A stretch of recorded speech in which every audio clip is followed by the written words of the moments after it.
Sa musika ng ating bansa, may isang tinig na walang kapantay, isang babaeng nagpakilala sa Pilipino sa buong mundo.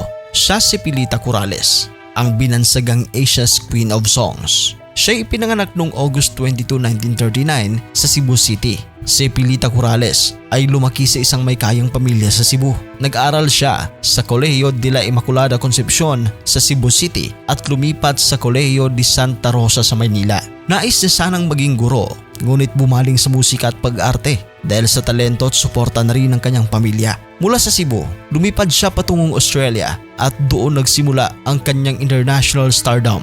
1957, habang siya nasa Australia, si Pilita ay sumali sa isang talent search sa Melbourne at nanalo. Kaya siya naging regular performer sa isang music TV show doon. Siyang kauna-unahang Pilipina na nagkaroon ng international recording career sa Australia. Nakilala siya sa kanyang exotic beauty, Spanish songs at eleganteng stage presence. Sa kanyang pagbabalik sa Pilipinas, agad siyang minahal ng masa, hindi lang dahil sa kanyang tinig kundi sa kanyang puso. Ang kanyang mga hit song ay tumatak sa mga Pilipino tulad ng A Million Thanks to You, ang kanyang unang lokal na kanta na naging number 1 sa Philippine charts. Kapantay ay Langit, ang kanyang signature song na madalas niyang kinakanta sa mga concert at TV appearances. Kasama na ang kanyang Cebuano classic na Matod Nila. Sa 6 na dekada ni Pilita sa mundo ng showbiz, nakapagpalabas siya ng 135 albums. At bukod sa musika, naging bida rin si Pilita sa mga pelikula at TV shows.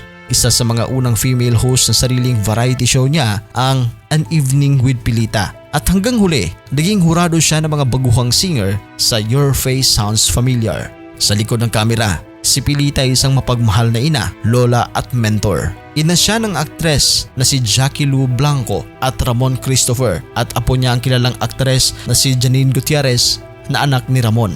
Tahimik man ang kanyang personal na buhay, bihira siyang ma-involve sa kontrobersya at kilala siya bilang mahinahon, classy at spiritual na tao. Nagkatanggap siya ng parangal bilang Asia's Queen of Songs, isang titulong ibinigay sa kanya dahil sa kanyang kontribusyon sa musika sa buong Asia. Maliban dyan, andyan rin ang Aliw Awards Hall of Fame, Lifetime Achievement Award mula sa Awit Awards, FAMAS at PMPC Star Awards at Star on the Eastwood Walk of Fame. Pumanaw si Pilita Corrales noong Abril 11, 2025 sa edad 85. Inalala siya ng buong bansa bilang isang haligi ng OPM at musika sa Asia. Binigyan siya ng tribute ng mga artistang kanyang naimpluwensyahan at ng mga institusyon sa musika.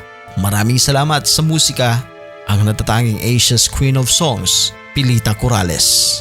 Para sa inyong reaksyon, maaari kayong mag-comment sa ating comment section at sa mga hindi pa nakapag-subscribe, huwag kalimutan na mag-subscribe sa Showbizcaster. Maraming salamat po.